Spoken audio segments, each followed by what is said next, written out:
오늘 우리에게 주신 하나님의 말씀은 시편 128편 1절에서 6절입니다.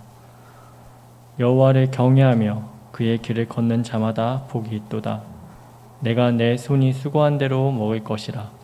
내가 복되고 형통하리로다. 내 집 안방에 있는 내 아내는 결실한 포도나무 같으며 내 식탁에 둘러앉은 자식들은 어린 감람나무 같으리로다. 여호와를 경외하는 자는 이같이 복을 얻으리로다. 여호와께서 시온에서 내게 복을 주실지어다.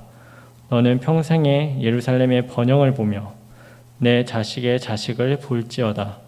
이스라엘에게 평강이 있을지로다. 아멘. 오늘 시편은 이 128편인데요. 127편과 연결되면서 나의 삶의 주체자로 여호와 하나님을 모실 때 어떤 복을 받는지를 알려줍니다. 또한 가정 및 교회 공동체의 주체자로 여호와를 모실 때 가족과 교회 공동체가 어떤 복을 받는지 알려줍니다. 믿음이라는 것은 여러분의 개인 생각을 내려놓으시고 하나님의 진리의 말씀을 받는 것이 믿음이며 또 그것이 겸손입니다. 그리하지 않을 때는 하나님 말씀이 여러분들에게 역사하지 않습니다. 여러분의 생각은 우리도 모르는 사이에 세상 철학에 깊게 물들어 있습니다. 특히 오늘 말씀은 세상에 물든 사람일수록 이 말씀에 거부 반응을 갖게 될 것이에요. 그러나 겸손한 마음을 가진 자는 이 말씀을 받게 될 것이고, 그리고 하나님께서 약속하신 정말 이루 감당할 수 없는 복을 누리게 될 것입니다. 그런 의미에서 시편 128편은 시편 1편과 연결됩니다. 복 있는 사람은 오직 여호와의 율법을 즐거워하여 그의 율법을 주야로 묵상하는도다. 그는 시냇가에 심은 나무가 철을 따라 열매를 맺으며 그 잎사귀가 마르지 아니함 같으니 그가 하는 모든 일이 다 형통하리로다. 시편 127편에서 삶의 주체자로 여호와를 모신다는 것은 시편 128편에서는 여호와를 경외하는 것으로 정의합니다. 그리고 그러한 자는 복이 있도다라고 하고 4절에서 다시 한번 여호와를 경외하는 자는 이같이 복을 얻으리라 하면서 이 4절, 6절 속에서 1절과 4절 내에서 1절과 4절 사이에서 복을 받는다는 것이 두 번이 강조되고 있습니다. 1절과 4절 사이에서. 이는 절대적으로 분명한 복이라는 것을 증거의 수인 두 번을 강조함으로 확증하고 있는 것이에요. 예수께서 진실로라고 말할 때도 너무나 귀한데 진실로라고 두 번을 걸쳐서 말씀할 때는 너무나 귀중한 확증된 증거된 확인된 경험된 진리인 사실을 말할 때 그렇게 말씀합니다. 근데 이 지금 시편 128편도 1절과 4절에 보면 1절 끝에도 복이 있도다 4절 끝에 복을 얻으리라 분명한 이 두 번의 강조를 통해서 우리에게 여호와를 경외하는 것은 복이 보장되어 있다고 알려주고 있습니다. 시편 128편은 여호와를 경외하는 자에게 주어지는 복은 각 개인의 행복일 뿐만 아니라 행복한 가정과 교회 공동체라는 것을 뚜렷하게 보여주고 있습니다. 그러므로 여러분이 각 개인의 행복과 행복한 가정 그리고 행복한 교회를 원하신다면 오늘 이 말씀을 마음속에 새기고 기도하며 순종하기를 바랍니다. 시편 128편은 두 부분으로 나뉩니다. 첫 부분은 1절부터 4절까지인데 복에 대한 진리, 확인된 진리를 선포하는 내용입니다. 두 번째 부분은 복에 대한 기도 부분입니다. 먼저 1절을 보겠습니다. 여호와를 경외하며 그의 길을 걷는 자마다 복이 있도다. 이 시편 128편에서 가장 먼저 나오는 단어는 히브리어 에쉐르입니다. 에쉐르. 이 단어의 의미는 행복, 형통, 복을 받음입니다. 즉 하나님이 함께 하셔서 하는 일마다 형통함이며 주의 무한하고 풍성한 선한 자원으로부터 흘러넘치는 모든 선한 것들을 받음이며 이에 그 사람은 말로 다 표현할 수 없는 행복을 느끼는 상태가 복이 있도다라고 표현되고 있습니다. 그런데 누가 그러한 복이 있습니까? 그렇습니다. 여호와를 경외하는 자입니다. 이 여호와를 경외한다는 그 동사는 분사형으로 되어 있습니다. 즉 여호와를 경외하는 상태에 계속 거하는 자는 복이 있다고 합니다. 오늘 말씀의 뒷부분에서 요약하겠지만 여호와를 경외한다는 것은 하나님을 무서워한다는 뜻이 아닙니다. 그분으로부터 도망치고 싶은 충동을 갖는 것이 여호와를 경외하는 것이 아닙니다. 오히려 경외라는 뜻은 하나님의 거룩하심과 사랑하심, 또한 무한한 어미와 선하심을 함께 대하면서 극한 존경심과 감사 가운데 함부로 입을 열지 못하는 조심스러운 마음 상태라고 할 수 있겠어요. 이에 저는 나름대로 경외를 이렇게 정의해 보는데요. 사랑과 감사로 표현되는 극한 존경심이라고 정의하고 싶습니다. 이 뜻은 하나님을 가장 소중히 여긴다는 뜻이며 그분의 거룩한 진노를 가장 두려워한다는 뜻이고, 그럼에도 나를 사랑하시는 그 무한한 사랑 앞에 무릎을 꿇고 참으로 주께 순종하고픈 한없는 겸손을 보임이 경외입니다. 따라서 여호와에 대한 경외심은 사실 십자가를 알면 알수록 깊어지고 넓어지고 온전해지게 되어 있습니다. 그런데 1절은 여호와를 경외하며 그의 길을 걷는 자라고 말합니다. 그의 길을 걷는다는 원어 역시 하월라크라고 하여 할라크의 분사형입니다. 즉 여호와의 길로 계속 걸어가는 상태를 말합니다. 그런데 두 개의 동사 경외하다와 걷다가 모두 분사로 되어 있으면서 서로 연결되어 있습니다. 이는 이 두 단어는 때려야 뗄 수 없는 관계임을 말하는 것입니다. 다르게 말하면 여호와를 경외하는 상태는 그의 길을 걷는 상태와 맞물려 있다는 말씀입니다. 그의 길을 걷지 않는 자는 여호와를 경외하는 사람이 아닙니다. 여호와를 경외함이 없이는 결단코 여호와의 길을 걸을 수가 없다는 말씀이, 그러므로 진심으로 우리가 여호와를 경외한다면 우리는 반드시 그의 길을 걷도록 되어 있습니다. 그의 길을 걷는다는 것은 그의 말씀과 뜻에 따라 행한다는 뜻이며, 사도 요한의 표현대로 하면 그가 빛 가운데 계신 것 같이 우리도 빛 가운데 행하는 것을 말합니다. 그리고 그의 길을 걷는 것은 다른 시편의 표현으로 하면 여호와의 율법을 따라 행하는 것입니다. 신약적인 표현으로 하면 성령을 따라 행하는 것입니다. 이에 시편 119편 1절 2절은 이렇게 노래합니다. 행위가 온전하여 여호와의 율법을 따라 행하는 자들은 복이 있음이요, 여호와의 증거들을 지키고 전심으로 여호와를 구하는 자는 복이 있도다. 또한 예수께서도 비슷한 말씀을 하셨습니다. 나의 계명을 지키는 자라야 나를 사랑하는 자니 나를 사랑하는 자는 내 아버지께 사랑을 받을 것이요 나도 그를 사랑하여 그에게 나를 나타내리라. 그러므로 우리가 성령의 역사에 의해 참으로 하나님을 바르게 알고 바르게 인식한다면 성령의 도우심으로 바르고 거룩한 삶을 살도록 되어 있습니다. 즉 한마디로 요약하면 여호와를 경외하는 마음은 거룩한 삶의 바탕인 것입니다. 즉 여호와를 경외하는 자는 반드시 악에서 떠나 거룩한 삶을 살며 거룩한 성품에 이르도록 되어 있습니다. 인자와 진리로 인하여 죄악이 속하게 되고 여호와를 경외함으로 말미암아 악에서 떠나게 되느니라. 그들은 여호와를 경외하는 자라면 악인들의 꾀를 따르지 아니하며 죄인들의 길에 서지 아니하며 남을 평가절하하면서 수군거리면서 비판하는 오만한 자들의 자리에 앉지 아니합니다.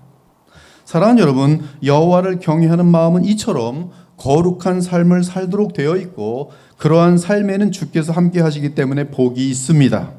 그리고 주의 복을 누리는 자는 모든 일에 형통하며 그 마음은 행복으로 그윽할 수밖에 없는 것이, 그러므로 모든 행복의 근원은 여호와를 경외하는 것입니다.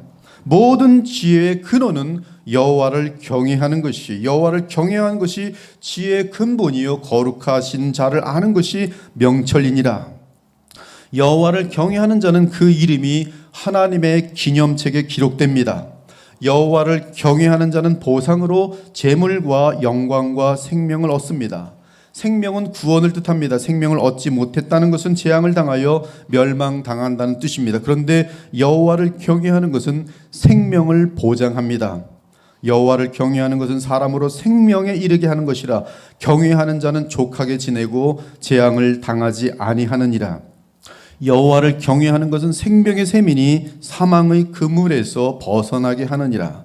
이에 여호와를 경외함은 평안함과 구원과 지혜와 지식의 풍성함을 보장하며 따라서 여호와를 경외함은 우리의 보배입니다. 이제 2절부터는 주 여호와 하나님이 복을 베푸시는 것이 무엇인지, 형통이 무엇인지, 행복이 무엇인지 알려줍니다. 첫째는 여호와를 경외하는 자가 누리는 첫째 복은 내가 네 손이 수고한 대로 먹을 것이라고 합니다. 이는 부자가 되고 권력을 갖게 되며 인기가 많을 것이라는 뜻이 아닙니다. 이 뜻은 내가 하는 일이 성취될 것이며 참된 만족을 느낄 것이라는 뜻이에요. 참된 만족.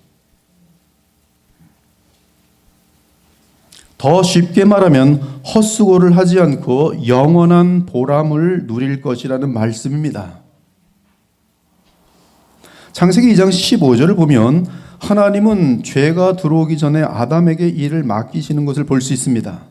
여호와 하나님이 그 사람을 이끌어 에덴 동산에 두어 그것을 경작하며 지키게 하시더라. 그때 그가 하는 모든 일은 100배, 1000배, 10,000배의 결실을 맺으며 하나님께는 한없는 영광이요 아담에게는 한없는 만족과 참된 보람을 주었습니다. 그러나 죄가 들어온 후 그의 수고는 헛수고가 됩니다. 단지 죽도록 고생하면 간신히 먹고 살 만큼만 허락되었어요. 많이 쌓아놓지만 그래봤자 썩기만 하고 분쟁만 일어나 자기 먹는 것은 결국 간신히 먹는 것밖에 없습니다. 이는 일의 보람과 만족이 아니라 살기 위해 수고하는 고통스러운 삶을 말합니다. 오늘 기도처럼 경제하면서 살기 위한 거예요. 그냥 살기 위한 거예요. 아담에게 이르시되 내가 네 아내의 말을 듣고 내가 네게 먹지 말라 한 나무의 열매를 먹었은즉 땅은 너로 말미암아 저주를 받고 너는 네 평생에 수고하여야 그 소산을 먹으리라. 땅이 네게 가시덤불과 엉겅퀴를 낼 것이라. 네가 먹을 것은 밭의 채소인즉 네가 흙으로 돌아갈 때까지 얼굴에 땀을 흘려야 먹을 것을 먹으리니 네가 그것에서 취함을 입었음이라. 학계의 선지자 역시 죄로 가득한 주의 백성의 삶은 비참할 것이라고 알려줍니다. 너희가 많이 뿌릴지라도 수확이 적으며 먹을지라도 배부르지 못하며 마실지라도 흡족하지 못하며. 술 마시는 사람 매일 밤마다 먹는데 흡족하지 못해서 그 다음날 또 마시고 또 마시고 또 마시고 술 중독돼서 멸망하는 일들이 얼마나 많은지 몰라요.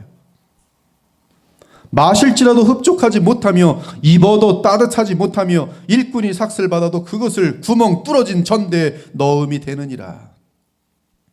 우린 인생 가운데 많은 수고를 하더라도 하나님의 복이 함께하지 않으면 우리의 모든 수고는 헛수고로 끝납니다. 그러나 하나님께서 함께 하시는 자에게는 형통이 보장되어 있어요. 즉 영원한 보람과 감사와 만족이 보장되어 있다는 말씀이.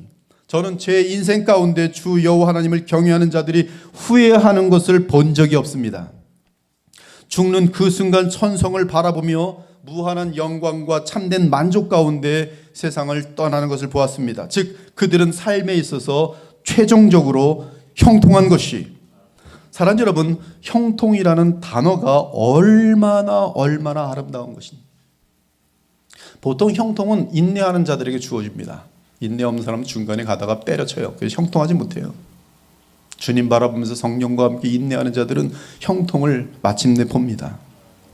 이 형통이라는 것은 대단히 아름다운 것이, 형통 신학이 인간의 욕심을 채우기 위한 신학이 되어 문제인 것이지, 사실 주 하나님을 경외하는 삶에는 항상 형통이 따릅니다.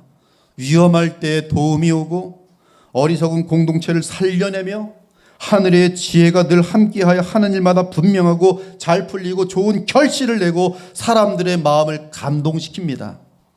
다니엘을 보세요. 형통한 자예요. 다 멸망할 사람들 다 살려내요. 하늘의 지혜로 말미암아 형통합니다. 그래서 누가 보아도 그가 있는 곳에는 복이 있습니다. 형통이 있습니다.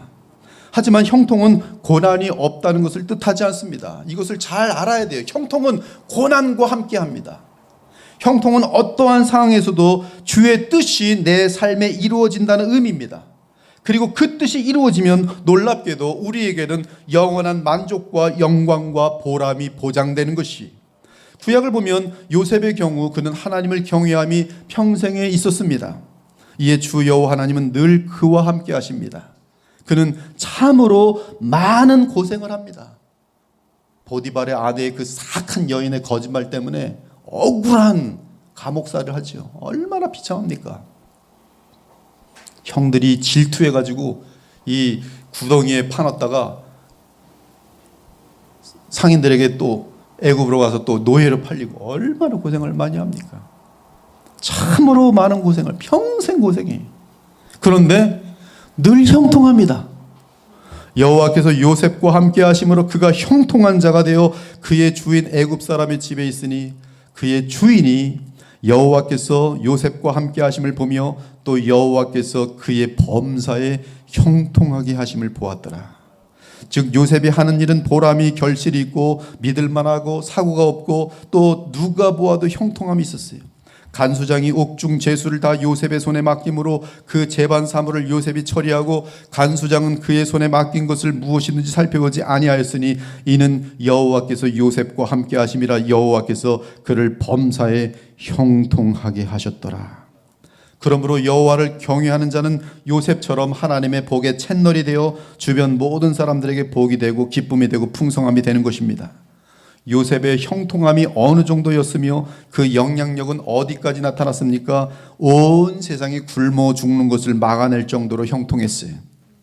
그의 형들이 또 친히 와서 요셉의 앞에 엎드려 이르되 우리는 당신의 종들이니이다. 요셉이 그들에게 이르되 두려워하지 마소서. 내가 하나님을 대신하리이까. 당신들은 나를 해하려고 하였으나 하나님은 그것을 선으로 바꾸사 오늘과 같이 많은 백성의 생명을 구원하게 하셨도다. 그것이 형통이. 그 요셉이란 한 사람 때문에 이 애굽은 하나님의 택한 족속이 아님에도 불구하고 다 굶어 죽지 않아요. 이스라엘 백성은 물론 당연히 요셉으로 말미암아 배불리 먹게 되지요. 여호수아 역시 주 하나님을 경외하며 철저하게 주와 동행할 때 어디로 가든지 형통했어요. 오직 강하고 극히 담대하여 나의 종 모세가 내게 명령한 그 율법을 다 지켜 행하고 우로나 좌로나 치우치지 말라. 그리하면 어디로 가든지 형통하리니 이 율법책을 내 입에서 떠나지 말게 하며 주야로 그것을 묵상하여 그 안에 기록된 대로 다 지켜 행하라. 그리하면 내 길이 평탄하게 될 것이며 내가 형통하리라. 동일한 얘기예요. 하나님을 경외하면 형통하리라. 평생 사울 왕으로 인한 고난과 박해를 당하며 살았던 다윗, 물론 주변 나라들로부터 수많은 공격을 당하고 전쟁을 했지만 늘 주 여호와 하나님을 경외함으로 형통을 누렸으니 그는 죽음 전에 솔로몬에게 유언을 남깁니다. 다윗이 죽을 날이 임박함에 그의 아들 솔로몬에게 명령하여 이르되 내가 이제 세상 모든 사람이 가는 길로 가게 되었노니 너는 힘써 대장부가 되고 내 하나님 여호와의 명령을 지켜 그 길로 행하여 그 법률과 계명과 율례와 증거를 모세의 율법에 기록된 대로 지키라. 다른 말로 하면 주 여호와 하나님을 경외하라. 그리하면 내가 무엇을 하든지 어디로 가든지 형통할지라. 여호사밧 왕도 주를 신뢰할 때 형통을 알고 동일하게 선포합니다. 너희는 너희 하나님 여호와를 신뢰하라. 그리하면 견고히 서리라. 그의 선자들 신뢰하라. 그리하면 형통하리라.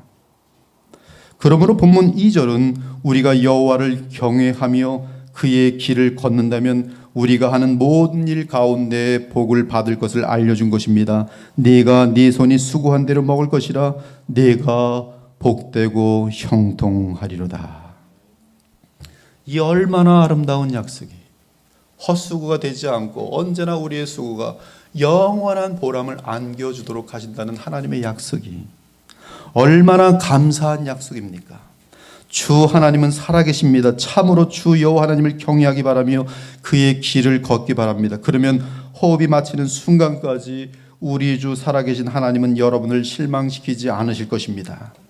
먼 훗날 인생을 돌아보면 주께 주를 경외하며 순종한 것들마다 어떻게 그렇게 많은 열매들이 맺혀져 있고 어떻게 순종한 것들마다 형통함으로 복으로 채워져 있는지 돌아보면서 참으로 감사와 찬송과 영광을 돌리게 되는 것이.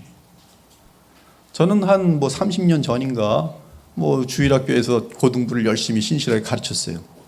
30년 후에 또 여기 와서 또 이렇게 같이 섬기잖아요. 돌아보면 그때 주님께 순종한 걸 지금 열매를 또 맺히게 하시는 거예요. 절대로 하나님은 반드시 형통케 하세요. 그런즉 너희는 이 언약의 말씀을 지켜 행하라. 그리하면 너희가 하는 모든 일이 형통하리라. 두 번째는 여호와를 경외하고 그의 길을 걷는 자마다 두 번째 약속이 뭐냐 하면 복을 주시리라, 복을 주시라. 두 번의 확증 가운데 주신 두 번째 약속 뭐냐 하면 가정의 복이, 가정의 복. 내 집 안방에 있는 내 안에는 결실한 포도나무 같으며 내 식탁에 둘러앉은 자식들은 어린 감람나무 같으리로다. 이 3절은 여호와를 경외하는 가정은 풍성하며 신실한 가정이 될 것을 약속하고 있습니다. 여호와를 경외하는 남편은 자기 아내가 주께서 주신 최고의 선물인 줄 알고 생명을 바쳐서 아내를 사랑합니다. 남편에게 뭐라 그러지 마세요. 남편이 주 여호와를 경외하도록 기도하세요. 그러면 주 여호와를 경외하는 남편은 아내를 향하여 자신의 생명을 바치도록 돼 있어요. 여인에게 그것보다 큰 기쁨이 어디 있습니까? 자신의 생명을 바치는 남편. 별로 감동이 없으시네. 이는 내 뼈 중에 뼈요 살 중에 살이라. 이것을 남자에게서 취하였은즉 여자라 부리라. 그들은 주 하나님을 경외하기 때문에 말씀에 따라 아내를 귀히 여깁니다. 이같이 지식을 따라 너희 아내와 동거하고 그를 더 연약한 그릇이요 또 생명의 은혜를 함께 이어받을 자로 알아 귀히 여기라. 그들은 주를 경외하기에 그 눈을 다른 여자에게로 향하지 않습니다. 바람 피지 않는단 말씀이에요. 절대로. 그러니 가정이 복을 받지요. 가정이 복을 첫 번째로 깨는 게 뭔데요? 바람인데요. 바람이 불어서 확 날려버리는 거예요. 여러분, 그러한 가정은 아이들이 제대로 클 수도 없고 아이들 마음속에는 믿음이 들어가면 간신히 회복될지 모르겠지만 믿음 들어가지 않으면 부모들을 향해서는 그냥 폭입니다. 저것들 저것들. 분도 아니에요. 저것들이에요. 저것들. 내 셈으로 복되게 하라. 네가 젊어서 취한 아내를 즐거워하라. 그는 사랑스러운 암사슴 같고 아름다운 암노루 같으니 너는 그의 품을 항상 족하게 여기며 그의 사랑을 항상 연모하라. 내 아들아 어찌하여 음녀를 연모하겠으며 어찌하여 이방 계집의 가슴을 안겠느냐. 지금 이 시대의 가정이 불행한 이유는 대부분의 남자들이 음란해서 그래요. 인터넷상에서 음란하고 보는 책들마다 음란하고 드라마들도 음란하고. 그러니 그 마음속에 무슨 아내가 보이겠어요. 계속 이 가짜 같은 판타시예요. 환상 속에 사는 것이죠. 그 가정은 설 수가 없습니다. 불행한 거예요. 그 집에 아내로 있는 사람은 불행한 거예요. 마음이 딴 데가 있는 남자나 사는 거예요. 그러나 하나님을 경외하는 남편은, 부부는 어찌하여 음녀를 연모하겠으며. 잠언을 읽을 때마다 음녀를 연모하면 안 되지. 기도하지. 음녀를 연모하지 않게 하옵소서. 그게 얼마나 엄청난 건데요. 어찌하여 이방 계집의 가슴을 안겠느냐. 즉 주를 경외하는 남편의 마음에는 결코 다른 여인을 품고 사모할 마음이 틈타지 못합니다. 주 하나님을 경외하기 때문에 평생 아내만을 사모하고 사랑하고 귀히 여기며 자기 몸처럼 아끼게 되는 것이, 따라서 아내로부터 진정한 감사와 존경과 신뢰를 얻는 남편이 됩니다. 그러면 남편들은 하나님께서 주신 최고의 선물이 아내라는 것을 알고 주께 한없는 감사를 드리게 되어 있어요. 슬기로운 아내는 여호와께로 말미암느니라. 덕 있는 아내를 얻는 자는 복을 얻고 여호와께 은총을 받는 자니라. 한편 주 여호와 하나님을 경외하는 아내는 하나님을 경외하기 때문에 남편을 주께 대하듯 존경하고 순종합니다. 바로 이 부분이 이 시대의 여자들은 싫어요. 그것만은 안 할래요. 근데 그것이 전부입니다. 그것이 가정이 하나님으로부터 받는 최고 중요한 내용이고 그것이 여호와를 경외하는 첫 번째 발걸음이에요. 아내들이 그거 못하면서 믿음 생활한다고요? 거짓말이 하지도 마세요. 가장 중요한 부부간의 가정의 시작부터가 틀어져 버린 것이 지금 제 설교는 여성주의를 따르는 사람들에게는 아주 돌 돌릴 만한 돌이겠지요. 동성애자들 볼 때는 아주 죽일 정도로 싫겠죠. 지금 무슨 남자끼리 무슨 부부를 가정을 만들질 않나 별 이상한 세상이에요. 시민 결합이라고 했는데 그것은 뭐냐면 아무나 짝이 될 수 있다는 거예요. 애도 너들이 누구든지 짝이 돼서 부부가 될 수 있다는 것이. 그것이 가정이라는 것이. 시빌 유니언.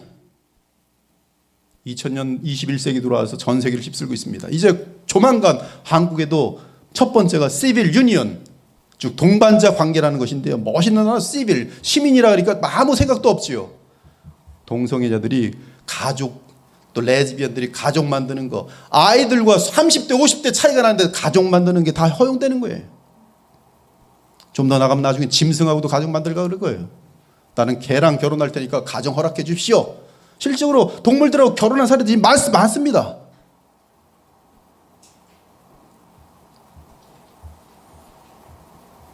이 주 여호와를 경외하는 아내는 하나님을 경외하기 때문에 남편을 죽게 대하듯 존경하고 순종합니다. 아내들아 이와 같이 자기 남편에게 순종하라.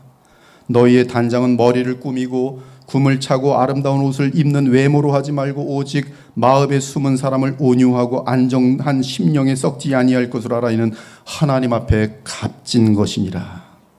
하나님 앞에 값진 것이 뭐냐면 그 속마음이 아름다운 것이. 전에 하나님께 소망을 두었던 거룩한 부녀들도 이와 같이 자기 남편에게 순종함으로 자기를 단장하였나니, 하나님 앞에서 값진 자들은 내면의 단장을 하는데 그 단장 속에서 가장 중요한 것이 뭐냐면 자기 남편에게 순종함으로 자기를 단장하였나니, 사라가 아브라함을 주라 칭하여 순종한 것 같이 여러분 그렇게 하세요? 여러분 남편에게 주여. 한 사람도 안 하잖아요. 성경대로 안 하는 거예요 지금. 그럼 이거 읽을 필요도 없죠. 읽을 때 무슨 생각을 하고 읽습니까? 이걸 빼야죠. 사라가 아브라함을 주라 칭하여 순종한 것 같이 너희는 선을 행하고 아무 두려운 일에도 놀라지 아니하면 하나님의 딸이 된 것이니라. 또한 본문 3절을 잘 보면요, 되게 재미난 것이 있어요. 내 집 안방에 있는 내 아내라고 합니다. 여기서 개역개정이 안방이라고 번역한 것은 뜻이 바르게 전달되지 않습니다. 원어로 보면 내 집안에서라는 뜻이에요. 즉 남편의 집안에서라는 뜻입니다. 이는 주 여호와 하나님을 경외하는 아내는 그 마음이 남편과 자녀들 외에 다른 곳으로 흘러간 적이 없다는 뜻이 굉장히 중요한 것이. 아름다운 하나님을 경외하는 가정 속에서 하나님을 경외하는 아내의 모습은, 그 아내의 마음은 자기 남편과 자식들이 1번이에요. 하나님 외에는. 얼마나 그것이 가정을 든든히 세우고 얼마나 가정의 복을 행복할 수밖에 없도록 만드는 그러한 자세인지 모르는 것이, 집 안에 있는 것이, 남편의 집 안에 있는 것이. 주 여호와 하나님을 경외하는 아내는 그 마음이 남편과 자녀들 외에 다른 곳으로 흘러간 적이 없는 것이, 항상 최고의 관심이 가정에 있어요. 남편에게 있어요. 자녀에게 있어요. 그녀의 마음은 늘 그 남편의 집안에 있습니다. 그래서 남편이 아내를 걱정할 필요가 없습니다. 그 이유는 그 남편은 사랑하는 아내의 마음이 남편과 자녀들에게 있다는 것을 완벽하게 확신하기 때문에 내 아내의 마음은 항상 내게만 있구나, 그거 느끼고 알아가는 거예요. 성 잠언은 이러한 여인을 현숙한 여인이라고 얘기해요. 누가 현숙한 여인을 찾아왔겠느냐? 그의 값은 진주보다 더하니라. 사랑하는 남자들이, 정말 이 형제님들이 이 세상에서 받는 최고의 복은 현숙한 아내를 얻는 복인데, 성경은 그 현숙한 여인에 대해서 그의 값은 진주보다 더하니라. 그런데 그런 자의 남편의 마음은 그를 믿나니 그런 자는 살아있는 동안에 그의 남편에게 선을 행하고 악을 행하지 아니하느니라. 현숙한 여인은 남편에게 악을 행하는 일이 없어요. 남편을 뒤에서 뒤통수 튀는 일이 없어요. 사람들 앞에서는, 남편 앞에서는 남편 그런데 뒤에 가서는 우리 남편 돌머리야, 우리 남편 아주 나쁜 사람이야, 뭐 수근거리고 흉보는 사람들이 있어요. 아주 바보 중에 극바보들이 악을 행하는 것이 남편에게. 남편만 몰라요. 자기 부인이 자기 욕하고 다니고 남편만 몰라요. 그런 자는 살아있는 동안에 그의 남편에게 선을 행하고 악을 행하지 아니하니라. 그녀는 밤이 새기 전에 일어나서 자기 집안 사람들에게 음식을 나누어 주며, 자기 집안 사람들이 1등이에요. 음식 준비해서 정성껏 나누어 주며 자기의 집안일을 보살피고 게을리 얻은 양식을 먹지 아니하나니 그의 자식들은 일어나 감사하며 그의 남편은 칭찬하기를 덕행 있는 여자가 많으나 그대는 모든 여자보다 뛰어나다 하느니라. 고운 것도 거짓되고 아름다운 것도 헛되나 오직 여호와를 경외하는 여자는, 정확하게 맞아들었지, 여호와를 경외하는 자의 여자의 삶의 모습을 성경은 못을 박아놨어요. 오직 여호와를 경외하는 여자는 칭찬을 받을 것이라. 그러나 주 여호와를 경외하지 않는 가정은 남편도 바람피고 아내도 그 마음이 강아지나 옷이나 명품이나 외모에만 가 있습니다. 심지어 남편 외에 다른 남자들에게 은근히 추파를 던지고 성적으로 유혹하려고 시도합니다.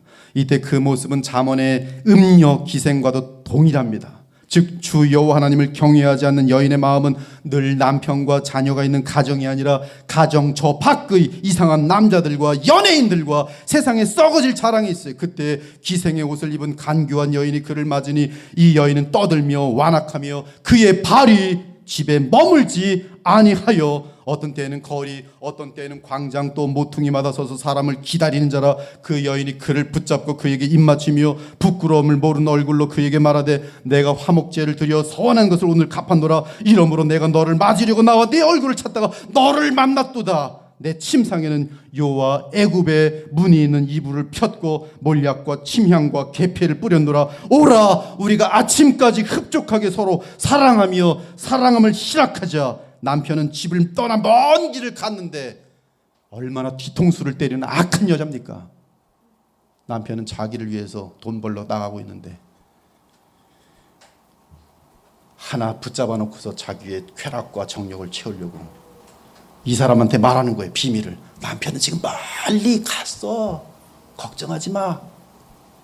남편은 집을 너나 먼 길을 갔는데 은주머니를 가졌즉 보름날에나 집에 돌아오리라 하여 여러 가지 고운 말로 유혹하며 입술에 호리는 말로 꿰더라. 현숙한 여인과 정반대의 가정을 완전히 무너뜨릴 수밖에 없는, 하나님을 경외함이 전혀 없는 음녀의 모습이, 아름다운 행복한 가정이 돈 많으면 되는지 아십니까? 이러한 관계는 이미 끝난 거지요. 이런 가정은 남편과 아내 사이에 아첨과 사탕 발림의 위선과 속임수는 있을지 몰라도 견고한 가정, 복 있는 가정이 될 수가 없어요. 그리고 이러한 가정은 성경은 분석하기를 여호와 하나님을 경외함이 없도다라고 말하고 있어요. 사랑하는 여러분, 주 하나님께서 주를 경외하는 자에게 약속하신 복은 가장 먼저 가정입니다. 신실한 가정, 풍성한 가정입니다. 천국을 이 땅에 이루어 놓은 지극히 아름다운 가정입니다. 하나님의 복을 받는 가정은 누가 보아도 천국입니다. 자녀들과 함께한 한 식탁에 사랑하며 둘러앉아 있는 복된 가정은 너무나 보기에 아름다워서 누구든 그런 가정을 보면 미소를 띌 수밖에 없고 부러워할 수밖에 없어요. 이는 가정처럼 아름다운 것이 이 땅에 없기 때문입니다. 천국이 실제하는지 의심하는 자들은 주를 경외하는 자의 아름다운 가정을 보기 바랍니다. 그러면 천국의 실제를 부인할 수 없을 것입니다. 그런데 그러한 가정을 주께서 주십니다. 여호와를 경외하는 자에게 주십니다. 여호와를 경외하며 그의 길을 걷는 자마다 풍성한 가정의 복을 누리도록 되어 있어요. 시인은 그러한 가정을 결실한 포도나무와 어린 감람나무로 비유하고 있습니다. 온 가족이 사랑으로 엮여서 서로 의지하고 돌아보고 웃고 즐기고 떠들고 노래하며 평생 가장 아름다운 추억을 나누며 남기는 가정입니다. 여러분, 결혼 생활의 기쁨이 어떤 것인지 아십니까? 주를 경외하는 자들의 결혼 생활이 어떤 것인 줄 아십니까? 성삼위 하나님의 그 연합된 일체감이라는 것이 얼마나 무한한 희열인 줄 아십니까? 그 만족, 그 감사와 황홀함, 차고 넘치는 기쁨과 풍성함과 배부름과 웃음, 시간이 50시간 지나도 1분 지나는 것처럼 빨리 지나가 버려요. 혹시 남편하고 있는 게 1분만 있어도 이건 지옥처럼 길면 지금 이 사람들은 지금 펫이나 애완용 개나 무슨 뭐 명품이라는데 마음 다 갖고, 남편은 돈 버는 기계에 그냥.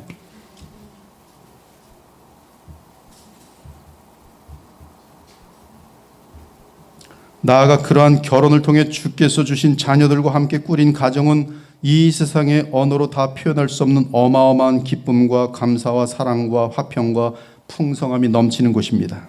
그러므로 사랑으로 흘러넘치는 아름다운 자녀들과 부모들은 그들에게 허락하신 복된 가정으로 인해 한없는 감사를 주께 돌리게 되는 것이, 내 식탁에 둘러앉은 자식들은 어린 감람나무 같으리로다. 우리 아들들은 어리다가 장성한 나무들과 같으며, 우리 딸들은 궁전의 양식대로 아름답게 다듬은 모퉁이돌 같으며, 우리 곳간에는 백곡이 가득하며, 우리의 양은 들에서 천천과 만만으로 번성하리라. 우리를 침노하는 일이나 우리를 막는 일이 없으며, 우리 거리에는 슬퍼 부르짖음이 없을진데, 이러한 백성은 복이 있나니 여호와를 자기 하나님으로 삼는 거룩한 백성의 복이로다. 심지어 복된 가정은 그 가족들뿐만 아니라 그 울타리에 있는 동물들까지도 행복을 누리게 되는 것이, 펫들도 가정 잘 만나면 너무너무 행복한데 못된 가정 만나면 아주 펫들도 지옥이에요. 사랑하는 여러분, 식탁을 소중히 여기기 바랍니다. 잠언을 보면 누구와 식사하는지에 따라 인생의 멸망으로 갈지 영원한 영광으로 갈지가 결정돼요. 아무하거나 밥 먹지 말고, 절대로. 내가 누구랑 밥 먹느냐는 그 사람의 모든 정체가 다 드러나는 것이. 그 대신 가능한 온 가정이 늘 같이 식사하며 함께하는 시간을 많이 갖기 바랍니다.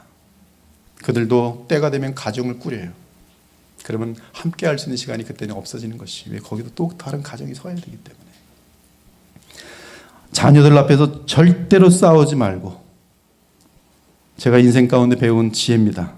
부부싸움 하려면 아무도 보지 않고 들리지 않는 높은 산이나 골방에 가서 속삭이면서 하세요.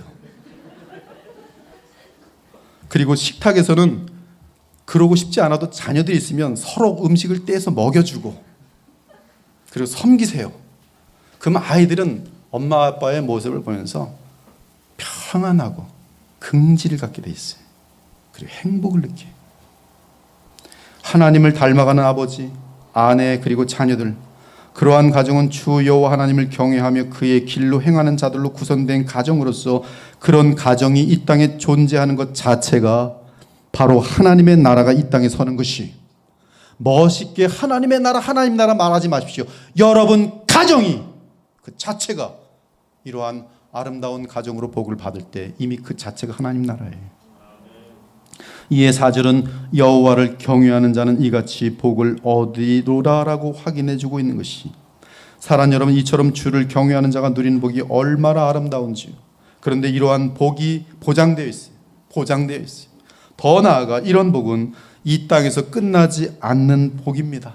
끝나지가 않아요. 즉 구약이든 신약이든 주께서 부으시는 복은 영원한 특성을 지니는데 놀라움이 있어요. 나를 사랑하고 내 계명을 지키는 자에게는 천대까지 은혜를 베푸느니라. 이제 5절과 6절을 보니 시인은 주께 기도합니다. 여호와께서 시온에서 내게 복을 주실지어다. 시온은 하나님과 만나는 곳을 말합니다. 시온은 구약에서 하나님을 만나는 곳으로서 신약의 주 예수 그리스도를 예표합니다. 즉 그리스도 안에서 하나님을 만나는 것이 시온이 예표하던 실제입니다.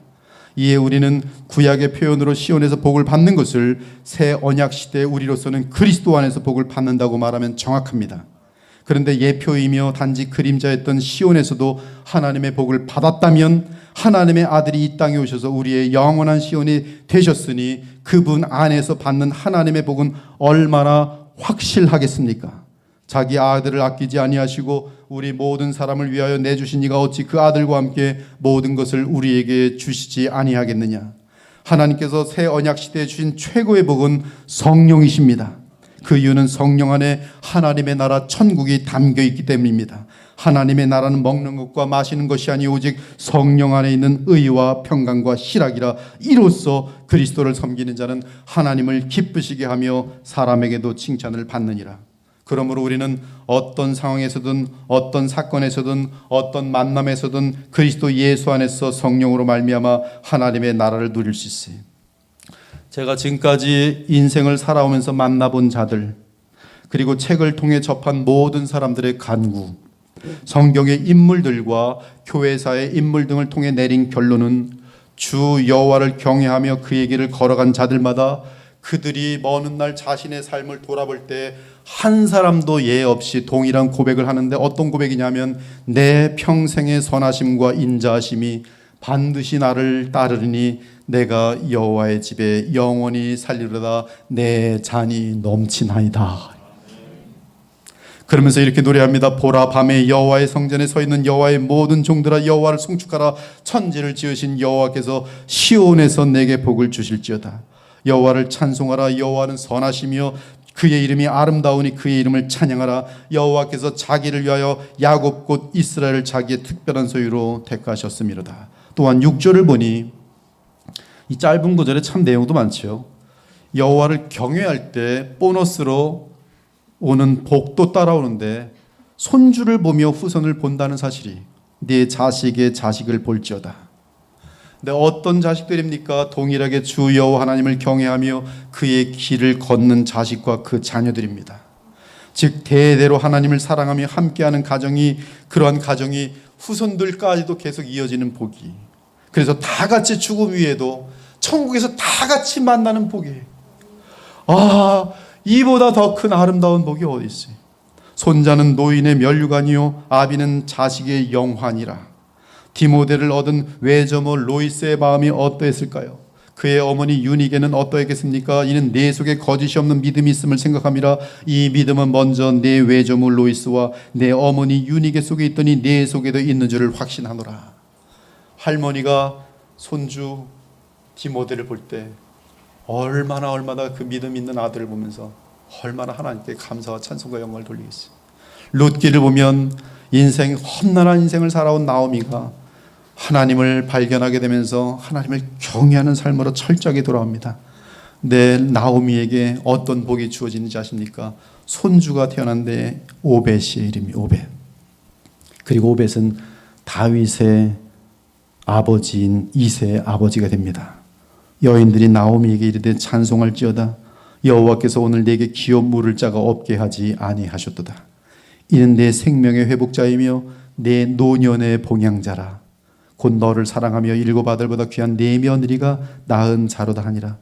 나오미가 아기를 받아 품에 품고 그의 양육자가 되니 그의 이웃 여인들의 그에게 이름을 지어주되 나오미에게 아들이 태어났다 하여 그의 이름을 오벳이라 하였는데 그는 다윗의 아버지인 이새의 아버지였더라. 손주 손녀들에게까지 존경과 사랑을 받는 할머니 할아버지의 황혼의 삶, 그 삶에 주의 복이 함께하고 있는 것을 누가 보아도 알아요. 주를 경외하는 자의 황혼의 삶도, 손주들까지도 할머니 할아버지 하는데 믿음이 깊고 아름다운 아이들이 감람나무같이 할머니 할아버지 안겨 있는 것이. 마지막으로 시인은 너의 평생의 예루살렘의 번영을 보리라고 합니다. 여호와를 경외하는 신자가 누리는 최고의 복 중 하나는 번영하는 교회에 속하는 것이. 우리는 이미 시편 122편에서 예루살렘에 대한 연구를 충분히 했습니다. 그것은 지금 새 언약의 시대에서는 그리스도의 참된 교회인 것을 확인했어요. 즉 시인은 참으로 아름다운 교회 생활의 복을 말합니다. 여호와를 경외하는 자에게 하나님은 참으로 아름다운 교회 생활을 보장하신다는 말씀이에요. 만일 이 교회가 아름다운 교회라고 가정할 때 지금 여러분들은 하나님의 복을 받은 자들이 지금 그렇게 돼 있어요. 그것을 보장하고 있어요. 하나님이 함께 하시는 교회의 번영을 보는 복을 말합니다. 교회는 그리스도의 몸입니다. 머리는 예수 그리스도고 그 몸은 교회인데 그곳에 성령으로 하나 되어 속하게 됩니다. 우리가 유대인이나 헬란이나 종이나 자유인이나 다 한 성령으로 세례를 받아 한 몸이 되었고 또 다 한 성령을 마시게 하셨느니라. 너희는 그리스도의 몸이요 지체의 각 부분이라. 하나님이 임재하시고 주체자가 되시는 교회에 속한다는 것은 그 공동체를 통해 천국을 맛보고 천국을 훈련하고 천국의 백성으로 성장하는 것을 뜻합니다. 그러니 이보다 더 큰 영원한 복이 어디 있겠습니까? 사랑하는 여러분, 교회는 영적인 가정입니다.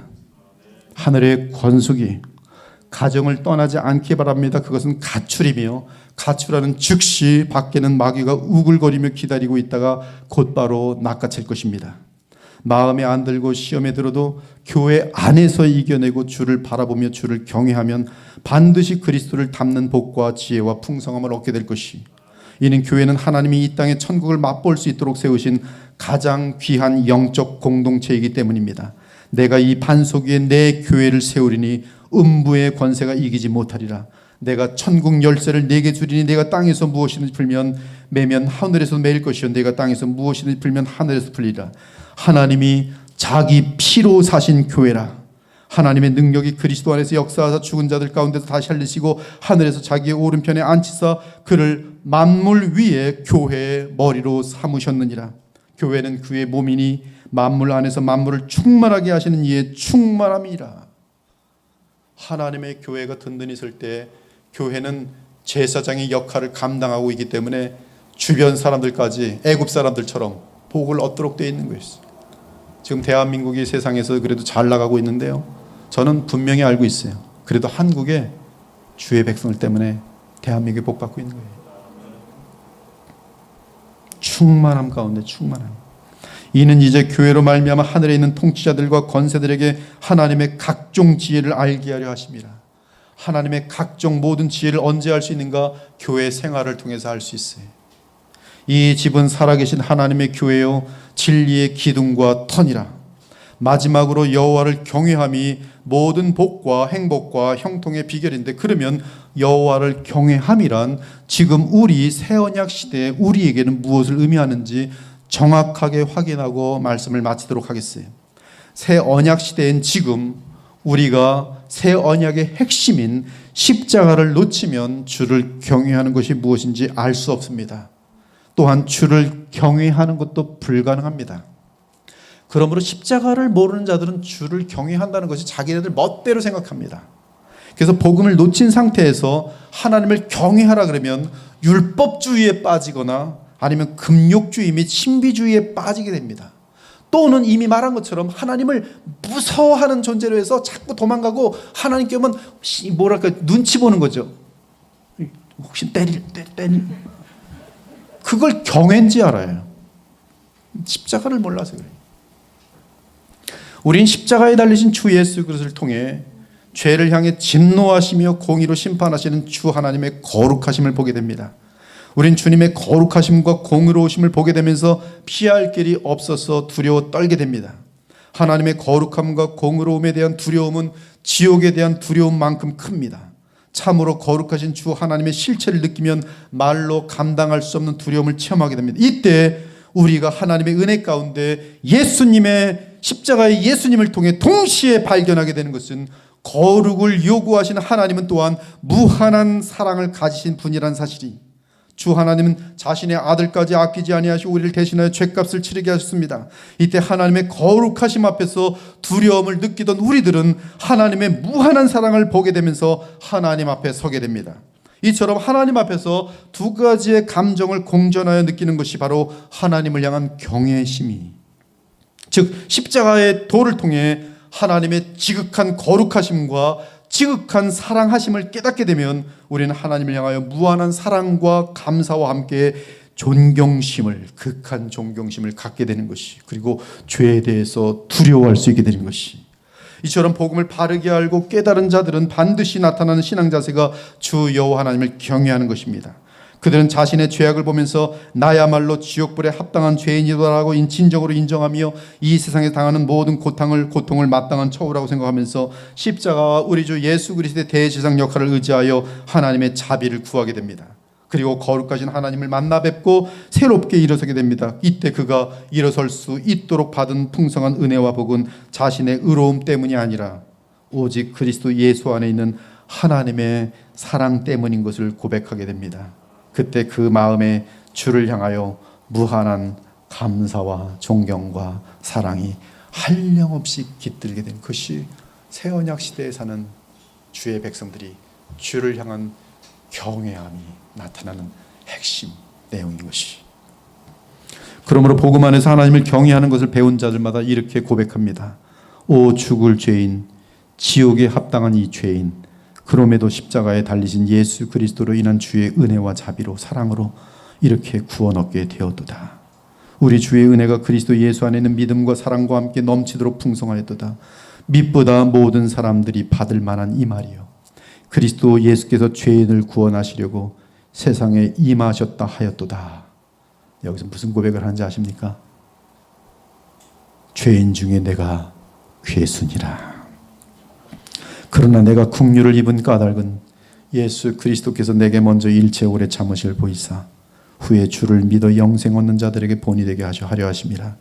영원하신 왕 곧 썩지 아니하고 보이지 아니하고 홀로 하나이신 하나님께 존귀와 영광과 지혜를 영원 무궁토록 돌릴지어다. 아멘. 이것이 여호와를 경외하는 감사의 마음 속에서 나오는 자세인 것이.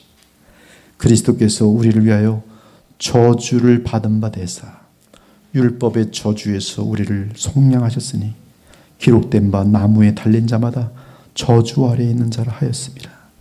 내가 받아야 할 저주를 예수께서 십자가에서 받으신 사실을 보면서 그분이 당하신 무한한 고통을 알게 되면서 내가 저 영원한 고통, 무한한 고통을 받았어야 할 그 자리에 나의 주 예수께서 나 대신 저주를 받으신 사실 앞에 죄가 혐오스럽고 나의 죄된 인생에 대해서 돌아서길 원하면서 어찌하여 주님께 나아갈 수 있을까 고백할 때 주께서 성령으로 우리의 길을 열어주시고 그리고 주님의 보혈로 우리를 하나님과 다시 만날 수 있도록 화목제물이 되신 사실을 알 때 우리는 한없는 감사와 존경과 영광 속에서 주 앞에 무릎 꿇고 감사로 그러나 죄로 인하여 떨면서 하나님을 뵙게 되는 것이.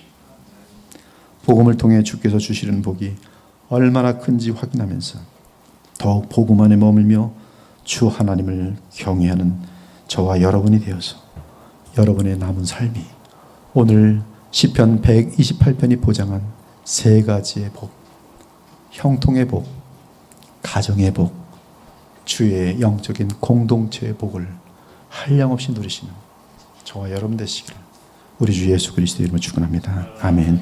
주 하나님 감사합니다. 오늘 시편 128편 통해서 주의 복음을 증거하였습니다.